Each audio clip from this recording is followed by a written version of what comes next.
are tracks that have seemingly never-ending changes of direction with few straight moments to relax for even a breath. And there are tracks that are incredibly high speed that require, as legend David Hobbs would say, very large attachments to turn a fast lap. But combine those two factors, and there is but one track that always springs to mind first: Braselton, Georgia's Road Atlanta. It may well be the consummate driver's track, one racers see on a schedule and smile, but always with a sharp intake of breath, because it is truly one of the greatest challenges in motorsport, brutally fast and massively consequential. And tonight it welcomes the halfway point of Season 2 of the 2024 Full Send Sims Esports iRacing Spec Miata Series. Hello all and welcome to Michelin Raceway Road Atlanta and Round 5. I'm Greg Creamer along with Kyle Heyer. And Kyle, you know, when you race at Road Atlanta, you pretty much just need to cinch them up, don't you? You certainly do, Greg. This is a fast place. We've seen some amazing races here in the past. We actually ran this track twice last season because it landed on a build day for iRacing with a quarterly update for the entire simulator. There were some problems then. It forced us to push the race. We raced it twice, got to see twice the racing. Today's also a build day here, Greg, and we've got some new features as well. A new damage model applied to the cars tonight. So stepping over that line, stepping over the boundaries, it's going to hurt a lot more today than it did last week. Well, we've been watching, obviously, some of the practicing and a couple of cars that went off. It's really cool in a way because you hit something and the car will break and the wheel will crack and it will lay down on the track. Very, very real life. Now, there was a warning that was, not a warning so much, but as an advisory that was issued by our race director, Andrew Banat, who said, keep in mind, this could create some little damages that we haven't seen before, so just be aware of it. But as always, it seems iRacing working hard to bring as much realism to the sim system as is possible, and I think it's going to be great. And yeah, absolutely. I think it's going to be a huge deal tonight. I think it's also going to affect how the cars bump draft as well on the straightaways. They're going to get a little bit more leniency, I think.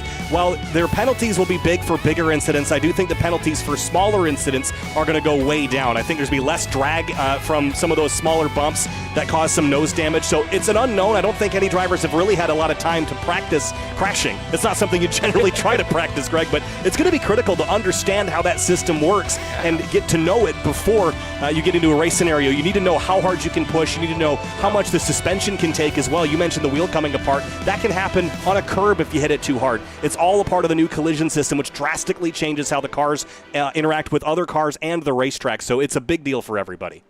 Well, and I was going to ask you, you've talked before about how if you get a curb the wrong way, you could damage the oil pan under the engine and create problems. I would think that would be even more suspect now with this new model, wouldn't it? Yeah, certainly. It just adds more points of failure, right? The previous damage model was a lot simpler. So, there was only a set number of ways that the car could be damaged. And in those set number of ways, there was kind of a scale of how badly it could be damaged. But now, every corner, wheels can come off. Suspension parts can break individually. You can break a hub and have it still be attached to the car and cause a vibration that you need to come sort out. You can damage your steering like you could before. Oil pans, aero damage. There's all sorts of things you can break. It's not fun. The one thing that is going to be the same, though, is those downshift issues and that engine modeling. That will still be the same as before, so you have to be honest with your downshifts and make sure you get your footwork right. Well, again, that's just part of the realism of it, and it's great. And I love that that's kind of coming here because this is such to me, a special track. As I said, look at this long, winding backstretch. It's flat out, it's a straight, but there's just enough change of direction that, you always have to be on your toes. And the rest of the track, that is a near constant, and that creates some big issues here. We are early into qualifying at this stage. Morgan Burkhart, though, look at this, up by almost over 0.4 of a second over Josh Soto, with Olivier Piatek right there in third, Camden Hibbett in fourth. But incredibly, that is a huge margin. Now, we have seen oftentimes the really fast stuff comes late. In the practices, Kyle, we were watching, and cars were running in packs right now we're seeing a lot of guys that are just out there by themselves at this point. This is a track I would think to draft would be really significant. Yeah, it has been, and it's always that run down to 10A, 10B that we talk about, and it's this corner here, this left-right chicane complex. But I'd say that second corner is almost as critical as the first because it leads up the hill into turn 11 and takes you back around to the front straightaway. And we've had some three-wide finishes here, haven't we, Greg, to the stripe, yes, we have. hundredths apart. You know, the battle can be won all the way back to the checkered flag, so that chicane is absolutely crucial. And even in qualifying, making sure you're braking late enough but not compromising your exit, it's a big part of going fast around here. Look at this mess, by the way. They're queuing up like it's Formula One trying to set up that draft. This is amazing. Everybody trying to get a tow here. This is going to be phenomenal.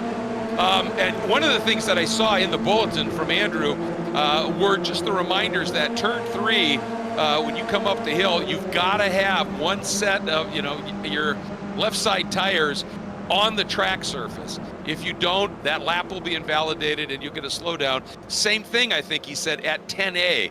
If you turn